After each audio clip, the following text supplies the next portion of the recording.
Toc toc, pasteur.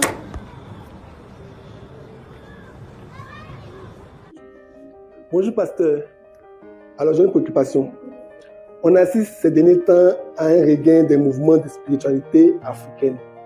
Ils disent que le christianisme est une religion importée pour nous faire régner nos origines. Pour eux, nous devons retourner aux pratiques de nos ancêtres et pratiquer leur religion.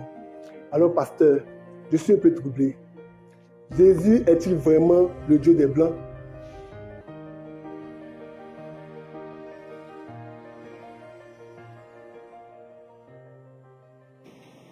Amen. Alors, très belle question parce que c'est une question d'actualité et je prie que le Seigneur puisse, par sa grâce divine, par les mots, éclairer mon frère et ma sœur qui va entendre cette exhortation, ce message. Que Dieu, dans sa grâce divine, t'éclaire. Amen. Alors, la problématique est posée en termes de blanc, noir, religion des blancs, religion des noirs. La problématique est posée autour d'abord. J'ai plusieurs réponses à l'intérieur. Donc, on va commencer déjà par un des premiers points. Donc, j'ai le point de la race. J'ai le point en tant que tel du christianisme, du message de Jésus-Christ, de qu'est-ce qu'il est exactement. Et puis, un point sur l'élément de la colonisation ou de l'esclavage en tant que tel. OK? Alors, premier aspect donc de la question, c'est l'histoire de la race.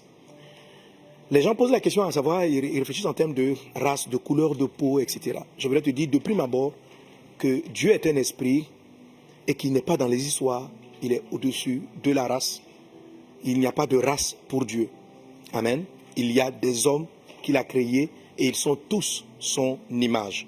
Alors, je vais te montrer cela simplement. Ma peau est brune, ok? Si vous prenez la peau de quelqu'un qui a la peau rose, blanche, comme tu veux, et que tu enlèves, y a-t-il une différence entre quelqu'un qui avait la peau brune et quelqu'un qui avait la peau blanche? Y a-t-il une différence? T'as-tu posé la question pourquoi il y a combien de groupes sanguins? Est-ce qu'il y a des groupes sanguins pour les noirs et puis des groupes sanguins pour les blancs? Est-ce qu'il y a des groupes sanguins pour les noirs et puis il y a des groupes sanguins pour les blancs? Si tu vois un squelette, fais-tu la différence entre un squelette de blanc et un squelette de noir? Dès l'instant où vous enlevez la couleur de la peau, dès l'instant où vous enlevez la couleur de la peau, tout le reste à l'intérieur, entre ce qu'on appelle les blancs ou ce qu'on appelle les noirs, est identique. On a le même sang, on a les mêmes qualités de sang. Nous sommes tous de la même origine, tous de la même origine. L'homme est différent du singe. On ne peut pas te faire une transfusion sanguine avec un singe. On ne peut pas te faire une transfusion sanguine avec un porc. On ne peut pas te faire une transfusion sanguine avec une espèce animale. Par contre, quelqu'un de Chine peut transfuser, s'il a le même groupe sanguin, à un Africain, à un Européen, à un Caucasien. Parce que nous sommes tous de la même origine. Alors, lorsque quelqu'un dit « revenons à nos religions ancestrales », de quelle origine tu parles? L'origine où on est venu en Afrique ou la première origine? Parce que ceux nos parents aussi doivent chercher à revenir à l'origine de leurs parents. Et si on remonte ainsi la chaîne, on va aller là où toute l'espèce humaine a démarré. C'est-à-dire au premier créateur, Adam et Ève. Et la religion de nos parents, donc de nos traditions. Qu'est-ce que les premiers hommes? Qui les premiers hommes priaient? Qui est-ce qu'ils adoraient? Qui est-ce qu'ils adoraient? Si tu remontes l'âge, du moment qu'on a tous la même origine, toutes les espèces qui ne sont pas d'origine humaine n'ont pas le même sang que l'homme, n'ont pas la même morphologie que l'espèce humaine. Nous avons tous la même origine, nous avons les mêmes capacités. Nous avons les mêmes capacités. Donc nous sommes la même origine. Alors Dieu qui a créé l'espèce humaine, c'est pourquoi la Bible n'en parle pas. Quand on lit la parole de Dieu, il y a des noirs, il y a des blancs. Mais si Dieu devait commencer à stigmatiser, lui là c'est un blanc, lui là c'est un noir, il serait lui-même l'auteur de ce qu'on appelle le racisme. Chez Dieu, tous les hommes sont égaux. Tous les hommes sont égaux. Il n'y a ni blanc, ni noir. L'esprit d'un homme n'a pas de couleur. L'esprit, l'âme n'a pas de couleur. Et quand on parle de Dieu, quand on parle d'esprit, les esprits ne sont pas physiques. Ils ne sont ni blancs ni noirs. Il n'y a pas des esprits africains, des esprits occidentaux, des esprits chinois. Non. Ça, ce sont les considérations totalement visuel. Totalement visuel. C'est pourquoi j'ai commencé par te dire, dès l'instant où on enlève la couleur de la peau, on se retrouve à l'intérieur tous pareils. Peut-être, bien sûr, on va faire une différence. Il est grand, il est court. Et puis, avec des petites analyses, on peut savoir de quelle origine il était. Mais quand tu vois un squelette d'un singe et puis tu vois celui d'un homme, tu fais totalement la différence. Tu fais totalement la différence. Ça, c'est des choses encore physiques. À plus forte raison, le monde des esprits, qui, lui, est encore plus caché. Il n'y a pas de noir. Il n'y a pas de blanc. Ça, c'est la dégradation morale de l'espèce humaine qui a entraîné à stigmatiser des hommes par leur couleur des yeux, par la couleur de leur peau. C'est la dégradation morale, spirituelle de l'homme qui a amené à faire cette différenciation. En disant ainsi, la tradition de nos parents, de notre chose, c'est réduire Dieu à nos palabres qui sont les conséquences de notre détournement de la voie de Dieu. Les esprits ne sont pas à ce niveau.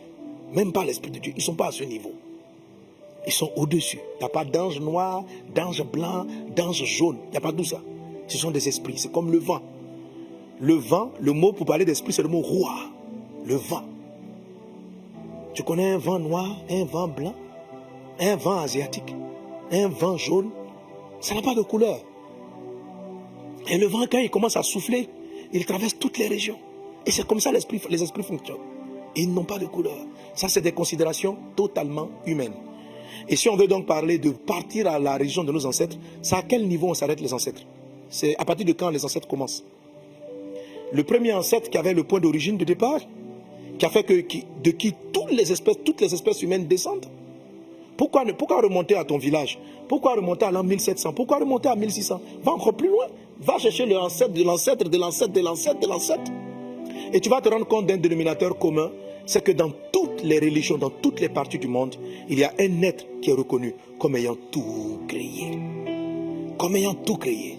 C'est lui-là qui est l'objet de l'adoration. C'est lui-là que nos ancêtres adoraient. Chez les Baoulés, ici en Côte d'Ivoire, le Nyamiel, le créateur, c'est lui la première adoration. Un jour, l'apôtre Paul arrive dans un environnement, il trouve plusieurs statues.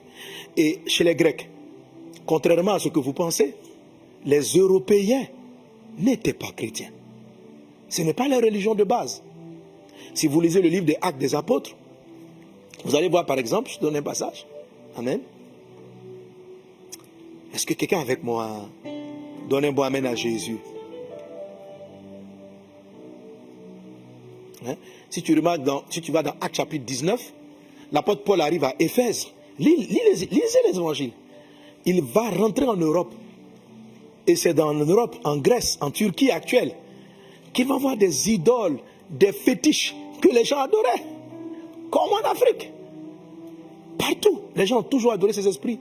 Et l'apôtre Paul va prêcher la parole de Dieu. Au point où, en Actes chapitre 19, les gens se sont plaints.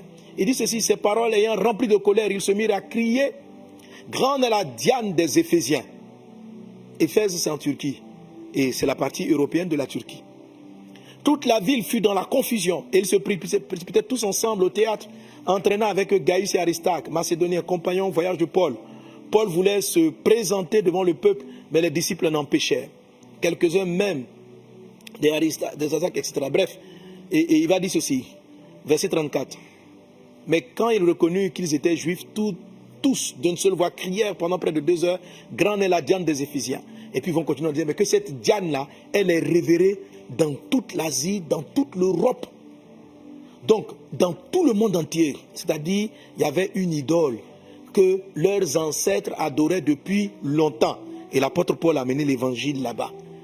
L'apôtre Paul lui-même, il est d'origine juive, c'est-à-dire d'un côté de l'Asie. Ce n'est pas un Européen. Amen. Ce n'est pas un Européen. Donc, le christianisme n'est pas une religion européenne occidentale. C'est l'Europe qui a colonisé l'Afrique. Ce n'est pas le christianisme. Alléluia. Le christianisme ne vient pas d'Europe. Le christianisme, le message de Jésus, amen, vient d'Israël. Vient d'Israël et il n'a pas été diffusé dans le monde entier par la colonisation. Bien au contraire, ce sont les chrétiens qui étaient jetés en prison. Mais malgré cela, l'apôtre Paul va prêcher, va parler de l'amour de Jésus et la parole de Dieu va gagner, la Rome va gagner l'Europe sans coloniser qui que ce soit, sans imposer qui que ce soit.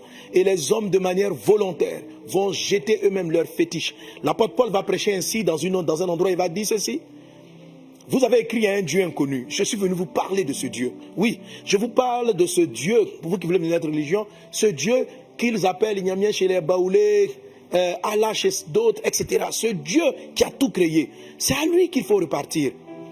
Ésaïe chapitre 44, il ne faut pas aller adorer des bois que on prend une partie du bois, on fait une guitare, on prend une partie du bois, on fait une roue, on prend une partie de l'arbre, on fait quelque chose et puis on en fait un bois et on dit que c'est notre Dieu. Dieu a créé l'espèce humaine au-dessus de toute la création. Mais des esprits malins ont possédé le monde entier, pas l'Afrique. La Bible décrit leur chute depuis la chute de Satan. Ils ont possédé le monde entier. Le message de Jésus n'était ni en Europe, ni en Afrique, ni en Asie, ni en Amérique. Tous les peuples de la terre se sont détournés du Créateur et ont commencé à adorer des idoles, des fétiches, des objets qui ont été créés. Le même bois que nos parents prenaient pour aller faire le feu, c'est ce même bois-là, un esprit vient leur dire, voilà, adore-le. Ça a été une manière d'avilir l'espèce humaine. Le diable a toujours voulu avilir l'espèce humaine, l'avilir à adorer des rivières. Or, l'eau de la rivière, tu peux le prendre. Et qui donnait des pouvoirs à ces bois? Ce sont ce qu'on appelle des esprits méchants. Ils étaient dans le monde entier, pas seulement en Afrique, mais dans le monde entier. L'évangile de Jésus, l'évangile de Dieu est venu pour ramener le cœur des hommes à Dieu. Si vous lisez les évangiles, vous allez voir que l'évangile était prêché en disant de revenir à Dieu. Repentez-vous, reprenez le chemin de Dieu. Parce qu'à l'origine, ce n'est pas tes ancêtres. L'origine, c'est le début de la création. C'est ça l'origine, c'est ça les vrais ancêtres. Qui était-il? Qui adorait-il? Le Dieu qui a créé le ciel et la terre. Alléluia. Amen. Alors maintenant, pour parler de l'histoire de la colonisation et d'imposition des doctrines. Frères et sœurs, ça, ce n'est pas une affaire qui vient des Occidentaux vis-à-vis de l'Afrique. En Côte d'Ivoire, ici, beaucoup de peuples ont été colonisés par des peuples locaux. Quand vous partez, je donne un exemple dans la région de l'Est de la Côte d'Ivoire, dans la région de Bondoukou. Avant, à l'origine, vous avez ce qu'on appelle les Koulangos.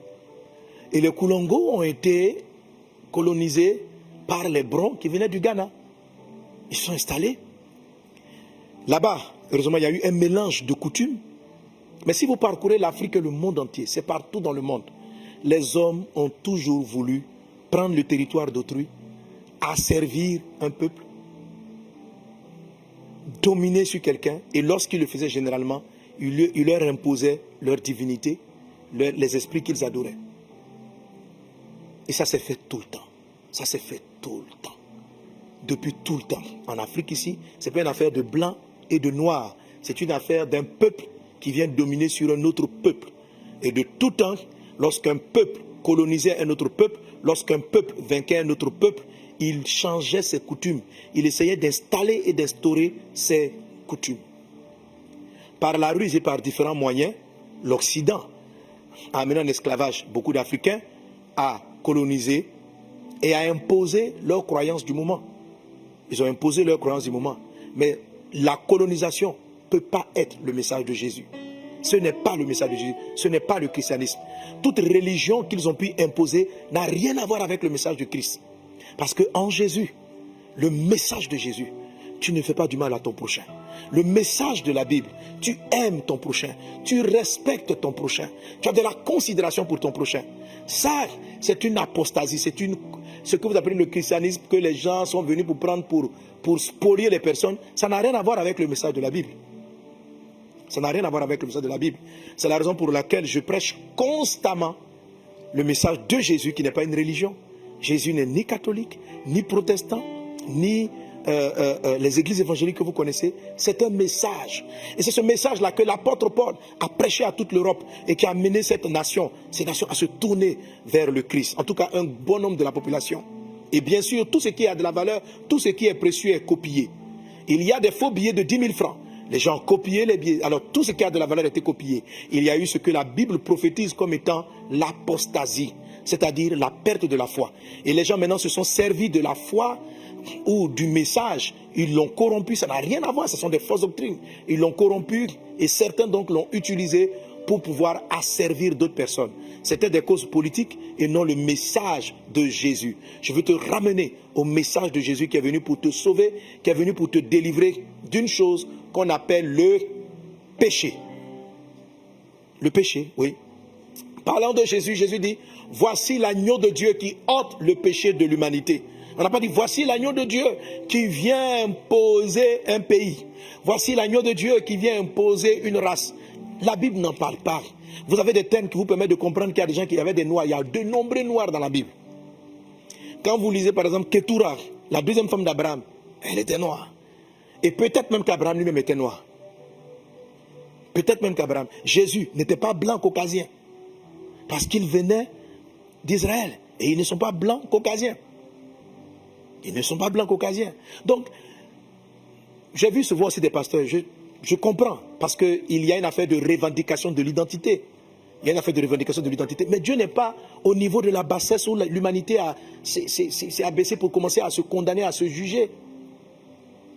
Quand vous partez, dernièrement, on parle des Rohingyas en Asie, où d'autres personnes se considèrent peuple. Lorsque Hitler allait vouloir, comment dirais-je, il voulait envahir toute l'Europe, il a envoyé le concept de la race aryenne.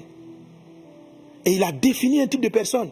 Parce que quand le cœur de l'homme est mauvais, le cœur de l'homme s'est livré au péché. C'est livré à la violence. Et quand l'homme est comme ça, il a besoin de créer une différenciation pour dire, voilà ceux qui vont régner sur un tel, voilà ceux qui vont régner. Donc il y a des menteurs et des faux qui ont commencé à faire croire et qui ont écrit des thèses totalement mensongères que, de la même manière que Hitler a voulu le faire pour des propres Européens. De la même manière qu'il y a des personnes, et même en Afrique ici, en Côte d'Ivoire ici, il n'y a même pas 100 ans, il y a des ethnies, lorsque un membre de cette ethnie s'assoit, parce qu'ils ont colonisé d'autres peuples, le monsieur ne peut pas s'asseoir sur la même chaise. Il s'assoit par terre. Donc si c'était l'Afrique, les Africains qui avaient le pouvoir, qui avaient eu les ressources, peut-être que l'Afrique aurait imposé ses religions à l'Europe. Parce que ça a toujours été ainsi. C'est le plus fort qui domine le plus pauvre, le plus faible, et qui lui impose ses règles. Mais c'est ce que Jésus condamne. Cette méchanceté qui est dans le cœur de l'homme. Cette haine qui est rentrée. Quand vous lisez Genèse chapitre 6, la Bible dit que le cœur de l'homme, les hommes devenaient de plus en plus violents. La violence est-elle noire? La violence est-elle blanche? La violence est-elle asiatique? Est-ce que les péchés ont des couleurs? Est-ce qu'il y a des méchants en Asie? Oui. Il y en a en Europe? Oui. Il y en a en Afrique? Oui. Est-ce qu'il y a des gens qui colonisent en Afrique, en Asie, partout? Oui. Est-ce qu'il y a de la haine, de l'adultère, des crimes dans tous ces pays? Oui, il y a des crimes partout. Parce que le péché n'a pas de couleur. Le péché n'est pas africain. Le péché n'est pas occidental. Le péché n'est pas japonais, n'est pas chinois. Le péché, il est en dessous de la peau. Et Jésus est venu traiter avec cela. Jésus est venu traiter parce que c'est par méchanceté qu'un peuple colonise un autre peuple et lui impose ses doctrines. C'est par manque d'amour. Jésus a dit, tu aimeras ton prochain comme toi-même. C'est par manque d'amour. C'est ce que Jésus est venu vaincre. Jésus dit, si quelqu'un te frappe sur le genou dans l'autre jour, le message de Jésus est totalement radical. Il est totalement radical. Il n'a rien à voir avec vos histoires de couleur, de peau, tout ça. Parce que les hommes sont les hommes. Dans l'équipe de Jésus, il y avait des noirs.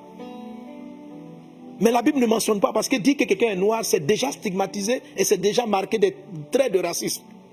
Donc, le mentionner même, c'est rabaisser la grandeur de Dieu. Le mentionner même. Un Dieu pour les blancs, un Dieu pour les noirs. Dieu n'est pas à ce niveau. Ce sont des esprits. Il n'y a pas péché blanc, il n'y a pas péché noir. Pourquoi vous ne dites pas, maintenant, revenons au péché africain, on va revenir, il y a quel péché? Est-ce qu'il y a une manière il y a un péché, on dit, bon, les Africains sont... Les mêmes mots, vous les retrouvez en Europe, en Afrique, en Asie, partout. Les gens étaient en Inde, là-bas, les Amérindiens. Là-bas, il y avait aussi des crimes. Là-bas aussi, il y avait des vols. Là-bas aussi, il y avait tout ça. Le péché n'a pas de couleur. Le péché n'a pas de race. Jésus est venu ôter le péché. Pas débattre sur une affaire de comment on prie, mais débattre sur une affaire du péché qui vous amène à vous entretuer, à vous détruire. Et ce péché-là, sa conséquence finale, ce n'est pas sur la terre. C'est quand tu vas devenir squelette, où tu n'as ni couleur de peau, ni là. Quand ton esprit va aller chez Dieu, où il n'y a ni race, ni blanc, ni noir, c'est là que le péché va réapparaître. Le péché qui n'est pas blanc, le péché qui n'est pas noir, le péché qui n'est pas rouge, qui est mondial, va te condamner. Mais maintenant, si tu donnes ta vie au Seigneur Jésus, il ôte cette condamnation. Il est mort à la croix pour effacer tes péchés. Jésus n'est pas dans vos histoires de religiosité ou de colonisation. Les gens ont colonisé, vous avez imposé leur religion, qui est même pas le christianisme, qui est une corruption du message de Jésus. Ils vous l'ont imposé parce que c'est le cœur de l'homme qui est méchant, c'est tout. Et que quand un autre village ici a colonisé l'autre, il lui a imposé ses fétiches, il lui a imposé ses traditions. Si c'était l'Afrique qui partait là-bas, l'Afrique aurait fait pareil. Parce que le cœur de l'homme est méchant, égoïste. Et Jésus est venu traiter cela. Jésus est venu vous guérir de ce mal. Alléluia. Et je finis avec ceci. Le message de Jésus, pas la religion. Il a la puissance pour changer les vies. J'ai vu là, sur le champ de mon fils Kais Bloom, Miséricorde. Il avait fait une forme de challenge où les gens présentaient leur ancienne image et ce qu'ils étaient devenus. La religion ne fait pas ça. La religion ne fait pas ça. Vous voyez cette dame-là qui était dans le monde du chant, je n'oublie son nom, qui est devenue serviteur, Claire Bailly. Voilà, Claire Bailly. Amen. Je la salue pour l'occasion. Sois béni, servante de Dieu. Je t'ai écouté, je suis fier. Sois béni. Sers Jésus de tout ton cœur. Persévère dans ce que tu fais. Je rends grâce à Dieu. Amen.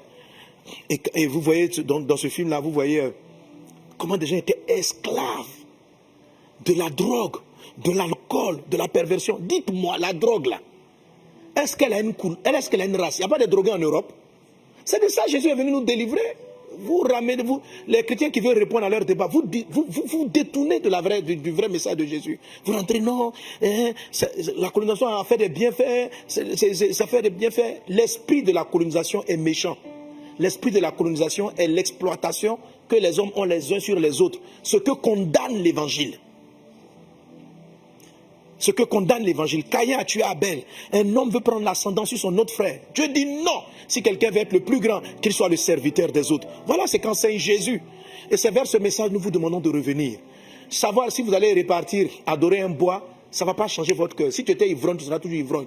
Si tu commettais l'adultère, tu vas toujours commettre l'adultère. Tu es parti faire le bois, mais dans ton attitude, tu n'es pas différent de celui qui va dans une église avec des statues, qui va dans une église avec une grosse croix, qui est voleur et qui est menteur. Il y a des voleurs et menteurs qui adorent des fétiches. Il y a des voleurs et des menteurs qui sont assis même chez moi ici à l'église, il y a des voleurs et des menteurs qui sont assis là. Parce qu'ils n'ont pas rencontré Jésus. Ils ont rencontré Vazonneur, ils ont parlé avec Pasteur Sanogo, mais ils n'ont pas rencontré Jésus. Est-ce qu'on est ensemble?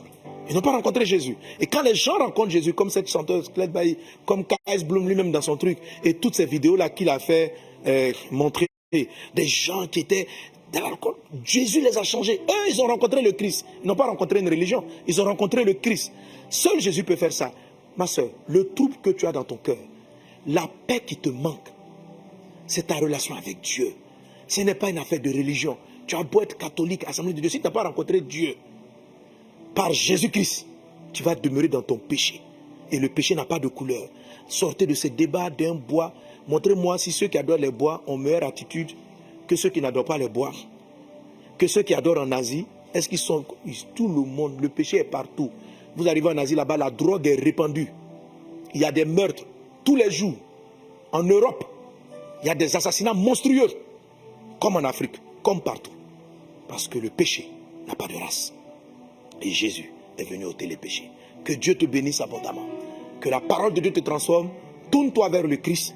Sors des distractions. Le problème, c'est le péché et non la forme de la religion. Jésus est venu te sauver. Il est venu te délivrer du péché. Et quand il va te délivrer du péché, tu vas comprendre que parmi les péchés, se prosterner devant une rivière est un rabaissement de l'espèce humaine. Ça va te connecter avec des esprits de colère, de haine, de jalousie, de misère et de pauvreté. Et ça va détruire ta vie. Ça a été ça, la faiblesse des nations. Que Dieu vous bénisse abondamment. Soyez bénis. Amen.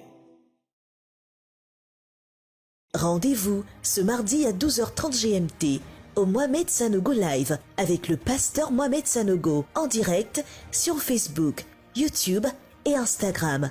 Abonne-toi, like et partage.